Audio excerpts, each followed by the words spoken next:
Hello there, Alaskans, wherever you are. Welcome to the Must Read Alaska Show. Coming to you from somewhere in Alaska. This is the place where we talk about, you guessed it, Alaska. Where we keep the mainstream media on their toes and where we are standing up for what's right in a world run by leftists. You can find out more by heading over to mustreadalaska.com and also checking out the Must Read Alaska YouTube channel for some really great content. But first, let's get this party started. Welcome, everybody, to the Must Read Alaska Show. I'm your host, John Quick, coming to you live from somewhere in Alaska. And man, it is a rainy day today, but I can tell you that my lawn is still extremely green, and I'm very excited about that. If you listen, watch, or read Must Read Alaska, I want to encourage you to go check out our homepage, www.mustreadalaska.com. And if you want to help keep the lights on here, go to that. And on the right-hand side, there's a little donate button. Every $5, $10, $100 helps keep the lights on at Must Read Alaska. We're not funded by some dark web nonprofit money conglomerate. We're just funded by everyday folks who care about conservative news. But without further ado, we have a very special treat today. A good friend of mine, Mayor Peter Micciche, is on the Must Read Alaska Show today. Welcome to the Must Read Alaska Show, Mayor Micciche. Thank you, John. Thanks for being here today, and welcome to a new office that we've finally gotten assembled to look like someone lives here. Well, I can tell you, folks, if you live on the Kenai Peninsula, you have to at some point come down and check out the mayor's office, because it is inundated with some amazing Alaska cool pictures, artifacts, different things from when Mayor Micciche was senator for a number of years, and it is just littered with some pretty cool mementos all around the office. So come check it out sometime. I'm sure he'd love to have you here at the office. So Mayor Micciche, you've been in the helm here for a couple months, and you've just went through your first budget process as borough mayor. Talk to me about that, about how the process was. It sounds like it ended up being very favorable for the taxpayers here on the Kenai Peninsula. Yeah, thank you, John. It's the first time since '64, when we became a second-class borough, that a mayor walked into the middle of a budget cycle. So the budget that was laid before me when I walked in had 24 additional employees. It was up considerably. And we kind of looked over the last few years, or the last couple of years, it had gone up 8% a year. And I started kind of evaluating, you know me, I'm a numbers guy. And of course, in front of me, I've got a little chart. You've got so many packets and charts in front of you that I can tell you know what you're doing. Well, we were deficit spending for the last several years, but what we were doing is we were getting off an affordability curve. And what I love about the Kenai Peninsula Borough is we've stayed lean and mean. We're a second-class borough. Every service that we provide has been brought to us by the voters, right? So we do solid waste, we do emergency services, we do the basics. That's how we like it here. So I sat down with the directors that were here at the time, and most of them are still here. We've got a good team. But what I said was, we are going to get back to a balanced budget. We are going to pass a balanced budget this year for the first time in a very, very long time. So I also sat down with each assembly member and explained the reason for that philosophy, is that it's not a populist thing. It's an affordability thing. If you want your kids and your grandkids to be able to afford to stay here, come back after the university, or stay here if they go into a vocation, the fact is we have to study the other municipalities around the country, or say our larger neighbor to the north. Anchorage is no longer affordable. And why is that? Because they continue tacking on services that people can do for themselves. Property taxes are nuts there. They are. So we were actually able to cut our property taxes this year. We got to the first balanced budget in a very long time. Remember, as part of this budget I walked into, they had just negotiated a 6% increase in their labor contract. So you had 2 years of 8% in a row, almost 16% over the last 2 years. This budget is up 2.55%, which is well below the consumer price index that was like a 7%. Yeah, inflation below that, it was 9%. That's not, you gotta, if you hit that one, you're doing something wrong. So 2% is good. 2 point whatever. So we added 1/2 of a position. So the budget last year they added 14. The budget I inherited when I walked in had 24. we added one half, and it was one half of a mechanic to CES who had just passed their bond with the people's support. So they needed some additional help. I said, well, if you cut a half of a position somewhere, I'll give you a full mechanic. So that's what Chief Browning did. And so we passed the first balanced budget in 10 years. My personal budget is down. You can see the and it was unanimous, right? It was unanimous. Yeah. And that was from sitting down with each assembly member. We've got some pretty far right. We've got a couple pretty far left. And I was able to explain the value over the long term of what the Kenai Peninsula needs to look like. We're going to focus on growing this economy, and we will be able to manage our costs as we go forward on a rising tide that floats all boats versus hitting taxpayers year after year with increased taxes. So we're able to cut the mill rate by 0.2%. If I'm right on my projections over the next couple of years, there's more room for further reductions. And what I did is I sat down with all of the directors and said, we're going to tear this place apart. We're going to question everything that we do every day to be more efficient and keep this borough affordable into the next decade. And we started a long-term planning to make sure that we can deliver that value for the people of the Kenai. And like I said, it's first balanced budget in 10 years. My personal budget in the mayor's office is smaller. I don't need the amount of employees. The chief of staff. I don't need one. I will eventually need one to help with the day-to-day, but I wanted the public and the directors and the employees to have one person to come to right now. Once we get things Cadillacing over the next few months, then I'll get serious about hiring a chief of staff to help me with the day-to-day so I can focus on these long-term issues. Again, you look at other municipalities, other states, they get so far off the charts outside of a trend of affordability that they can't get back there. We got back there in 1 year. We're going to stay there, and we're going to work together with our constituents to make sure that we're understanding each other as we move forward, which we can talk about the survey if you'd like. Let's do it. But before we touch base on that, you have some great folks that work here at the borough. Is that a fair statement? It is a very fair statement. We have a great team.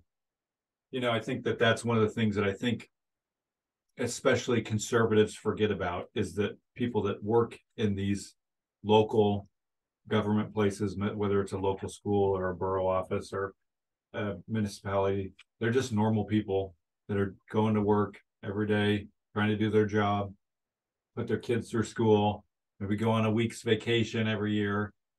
There isn't some big conspiracy against, folks in the state. It's just normal everyday folks for the most part, trying to do their best at what they do. Well, I think the Kenai Peninsula Borough is a reflection of how conservative this community is. I mean, these folks are also the volunteers in our youth groups in our churches. They coach our kids in baseball and basketball. They're very involved in the community, and they are just regular folks. I mean, they have a family just like mine. They have a family just like yours. And often the employees get roped into the politics of the assembly or the mayor. But the bottom line is we've laid out our course for the next several years, and the employees are thrilled. I've set them free to find efficiencies, to question everything we've done in the past, which is government feeds upon itself. And they often take the easiest path. What I've explained to them and the assembly is this is going to be a rockier path because we're going to look at all the things, all the ruts that we've formed over the last 50 years. Yeah. And we're going to question why we're doing those things and how we can do them differently to be more efficient, to ensure maximum freedom at the lowest cost on the Kenai Peninsula Borough as we move forward. And they've embraced it. They're thrilled. I'm set them free to do their jobs. We check in on a regular basis, but they've come back with great ideas, and so have the people of the Kenai. So you did this survey, which is very interesting. Talk to us a little bit about it. I think from I got the survey. I live on the Kenai Peninsula Borough, and I was pleasantly surprised on the plethora of questions that were there, because usually these surveys, you and I both know, they're like somehow made up to be like pro whatever that department is, or pro whatever that. And this was just like, if we're doing a bad job, let us know. Yeah. Basically, and give us feedback, open and honest feedback. It wasn't geared towards patting yourself on the back by any means. So talk to us about that. Yeah, we had 2,200, and we kind of beat the bushes to get people to know about the survey and participate. And, so we're focused on people getting the services they're paying for with their property taxes, right? We want to make sure that they can say, hey, we're getting a decent value here. Our property taxes are low. This is what we get for it. When something's not right, we know how to reach out, who to talk to about getting something corrected. And focus was things like emergency services and roads, particularly. If you remember the detail on the roads question, is your gravel road crowned adequately? Do you have pothole problems? Is the drainage okay? Are we coming out often enough? Is the snow going away within 24 hours? If not, we asked where they live, because we have these road service segments. Yep. Remember, the people voted in road services. So we could go to that contractor. So I froze all road service contracts until we had the results of those 2,200 people that took the survey, the thousands of comments. We color coded the comments so they were searchable on subject like roads or emergency services. We did that too. But we heard a lot of things. We heard a lot of things about solid waste. We heard a lot of things about roads. But the roads information, I separated off. We sat down with the roads director and said, for these negative comments in these particular segments, I want you to sit down with the contractor. Before I approve these contracts, we need to determine if these folks can deliver for the people of the Kenai. If they can't, remember, we don't own a grader. We depend on the private sector in the Kenai Peninsula Borough to maintain our roads. And a couple of those contracts didn't get signed. Many of them did. We changed the requirements of some of the contracts to make sure that people had the adequate equipment they needed to maintain roads on you remember, you were out north, you had a couple of very heavy snows, and not sure that everyone that delivers road maintenance services performed adequately.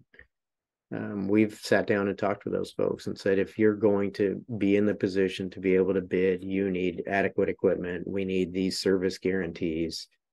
And like I said, a couple contracts weren't signed, most were. But we shared those comments with our road inspectors, our road director, and the contractors, and said, we need a better outcome in these areas. Yeah. Some of the areas had glowing reports all the time. They were there, they were, made sure the berms weren't done awesome most all the time. Right. There's hardly any complaints on my end when it comes to my road I live on. Well, in this business, some folks are going to find a reason to complain. We gave them an opportunity, and we called a lot of those people and said, all right, I notice a lot of negative comments. How can we provide better services in the borough? And just the fact that I called them. Oh yeah. It almost, squashes 99% of it. Like, this is really Mayor Micciche calling me to follow up. This is crazy. I want a lot of them. It's but some of the roads that the borough owns are ludicrous. Like, meaning, it's not your fault. It's not my fault. It's not the assembly's fault. These are roads that the borough inherited or whatever back in 1967. Right. Hairpin turn mountainside on the Eastern Peninsula with a stream that likes to use that road as a way to the ocean sometimes. It's like there is no, outside of, $100 million road, improvement project for the whole borough, there is no real, some of these roads are just not ideal. No, but our job is to think outside the box. So we have an entire focus area here on long-standing problems that haven't been solved, and the K Beach flooding is one of them. Huge problem. Huge problem. And we don't have flood service powers there. We do in the Eastern Peninsula, which is a flooding machine, as you remember, John. And they voted themselves into a flood service area. So we maintain those streams, we remove gravel, we make sure the streams are flowing, and we maintain their roads accordingly. But we do have road service area powers. So we're working on improving the drainage in the K Beach area that have been suffering from flooding for 20 years. Yeah. And we may not get it perfect, but we're going to deal with these issues one issue at a time. not moving outside of our powers, not increasing costs for our constituents, but they need to have the faith that on the few things that the borough does officially, that the people voted in, those few powers, we're going to do them well. And we're going to do them at the lowest cost possible to our constituents. And I think folks are starting to see the results. So you've been the mayor of Soldotna. You've were in the Senate, became the Senate president. Now you're the Kenai Peninsula Borough Mayor. What are some of your key distinctives between this job and maybe what the other roles you've served in? You were also an executive with ConocoPhillips. Right. Most people, you know, they don't know that part about your resume. And so what is about this job that's distinctive between all the other ones that you've done? Well, I mean, in a nutshell, I'm essentially a blue collar guy that got very fortunate through the years and had an opportunity to be put in the positions to understand how to create a well-oiled machine. So this job is this perfect collection of all these strange skills that I've acquired through the years, right? And the ability to work with people. I like people. I like difficult people even more. And generally I can put myself in their shoes, like we did with this budget. We put ourselves in the shoes of the taxpayer, and we recognize taxes as this sort of sacred pool of funding that's not doing something else for someone at home. It's not paying for music lessons. It's not repairing the car. It's not putting a new roof on the house. It's something that they're paying to the borough. And we take that very seriously. We've also, as I've clarified with folks here, the folks don't work for us. We work for them. We are here to serve them. The customer is always right until they're not periodically. We don't put up with F-bombs here. We had one guy down at the front desk one day that I had a chat with, and walked out front and had a little discussion about what's not going to happen in this building. And he came back in and apologized. We understand people are spirited, but we also understand the pressures they're under. So we're here to work with them. There was a longstanding problem in Hope that a person that found themselves leasing a piece of borough land that his family had collected a lot of items through the years. Borough was really rough on him. We just met with him yesterday, and said, no, we're gonna help you through this. We have some expectations about what needs to happen there, but we're not going to be the big bad government. We're going to be your partner. We're going to help you get through this thing, as long as it doesn't end up costing the taxpayers dollars. We're going to help you get this thing ironed out. And there are dozens of those things around the borough that have just been kind of festering through the years, and we're going to attack those things. And so you asked the question, why is this job different? Yeah. It's kind of a combination between the political experience I have by about 25% and 75% of the organizational skills that have been demanded on me through the years. And it's a great combination. And you can sit down with people that want to be political and say, hey, you might want to fight about this thing, but this is what we do here. We do roads, and we do emergency services, and we do solid waste, and we do education. And that's what we do. Now let's talk about how to do those things better. And if later you want to fight about some other thing that you think we should be doing that is in danger of making this place unaffordable, we can have that discussion. I'll talk about anything, but let's talk about what we do by what the folks have voted into this borough first. Do those things well, and we can talk about the other things later. And frankly, like you said, we had a unanimous vote on a difficult budget. Yeah. A lot of work. I think you know what that looks like. Yeah. A lot of work. Every line, every column of every page in every department we scanned over with those directors. And the assembly supported us from both ends of the aisle, a couple of extremes, and we passed a unanimous first balanced budget in 10 years. So we can do this together. We can still have our little squabbles, but the bottom line is, if our focus is serving the people of the Kenai, that should be our priority, and all of our other little personal things need to sit on the sidelines until we have some spare time over a cup of coffee. We want to, as long as it doesn't get in the way of serving the people, we can have those discussions. Yeah. So one of the things, if people are following you on the Peninsula Borough's Facebook, I would encourage them to do so, because I'm sure that it's Joe or maybe some of his team that's keeping that up to date. It's been really well kept up to date on kind of what's happening and what's going to happen. But a couple of the things that people may have noticed on there are, one was the tearing down of an old gas station that was decrepit and basically a safety hazard for folks. It was real close to a school. And then the other one was this reopening of the Sterling Mall. Now, some people may think that these two things are frivolous, or government should care about this kind of stuff. But I think it's sometimes those small things that are, compared to the budget of the borough, those are very two small items, right? One, right, doesn't cost anything, and the other one's very minuscule. Why are those types of things important for you as it relates to taking care of folks here on the borough? Yeah, it's a very good question. We'll start with the Sterling Mall. So for folks that are listening, the Sterling Mall was a place where people can leave things that they don't need anymore, and others that have a use for those things could pick them up. And that was closed out in most of the transfer sites. So we have a Central Peninsula landfill, we have a South Peninsula landfill, and then we have places where you just take your trash around the borough. Contractors go and pick up that trash, bring it to the landfill.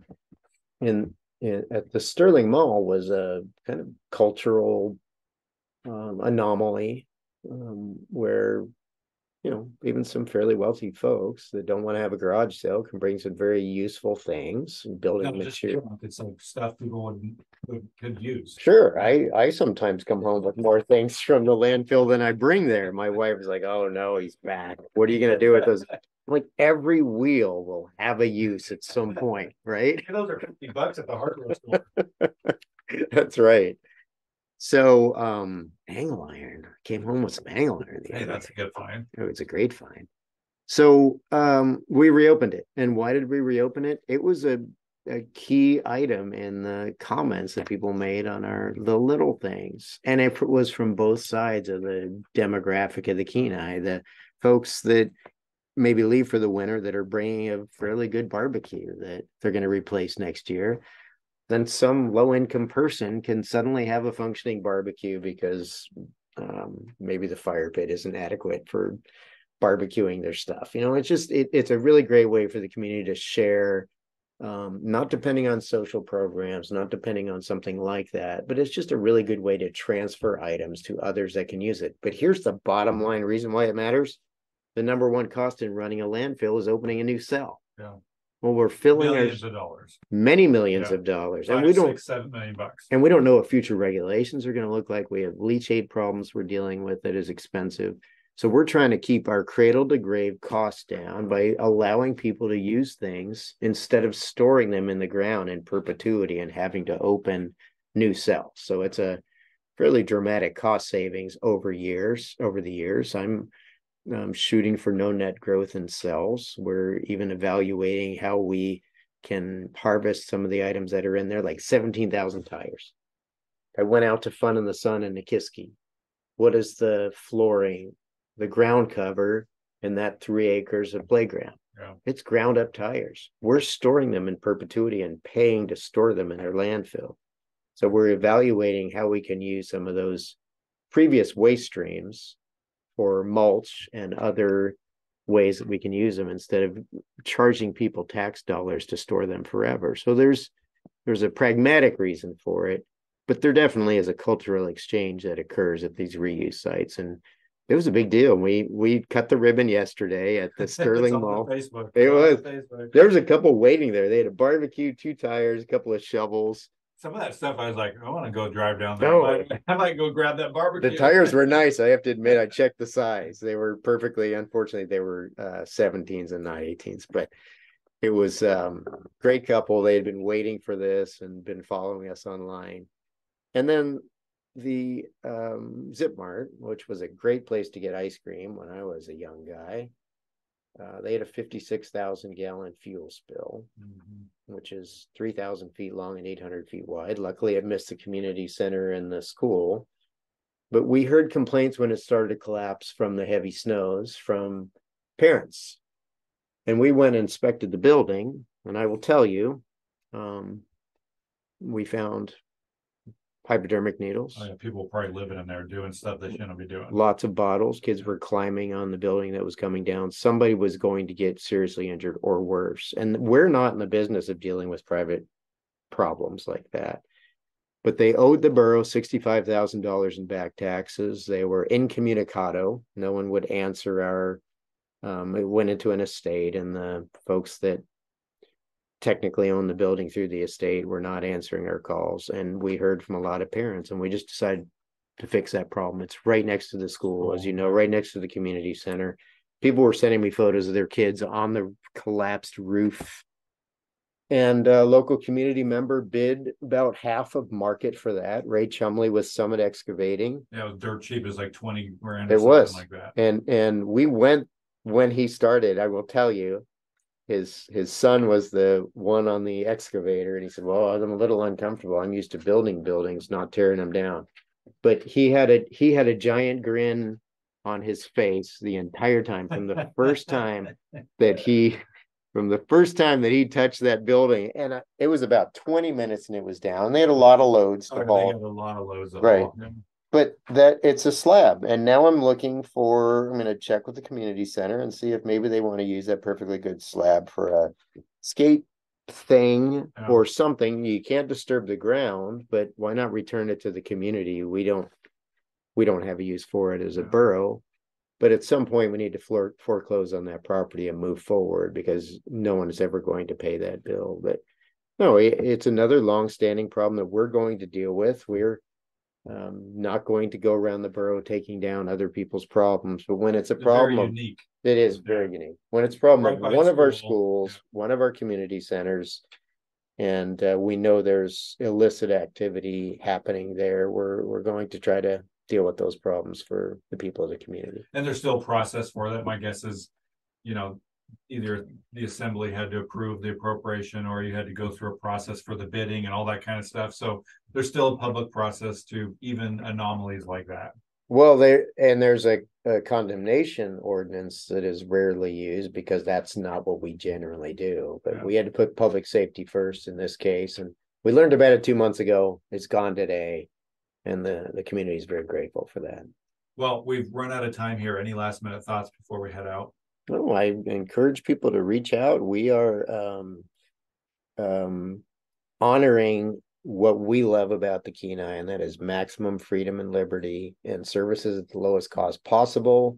We plan to stay lean and mean, and folks can reach out and call me at 714-2150. If there are other municipal leaders in the state that want some advice on how to manage things the way I just described.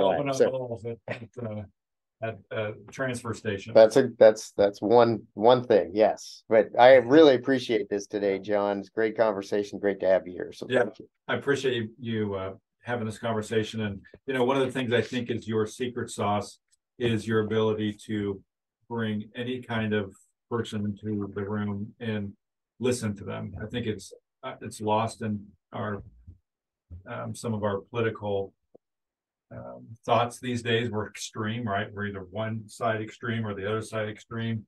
And I think some of the magic of just sitting back and listening to folks from all walks of life is lost. And so whatever it is that makes you be able to do that, I hope you keep doing that, because I think that is lost for the most part in today's political world. So well, you have to learn to put yourself into the shoes of the others. I'm a very conservative guy, but not everyone on the assembly is. So we have to learn to communicate and get our work done. And that's what I like doing best.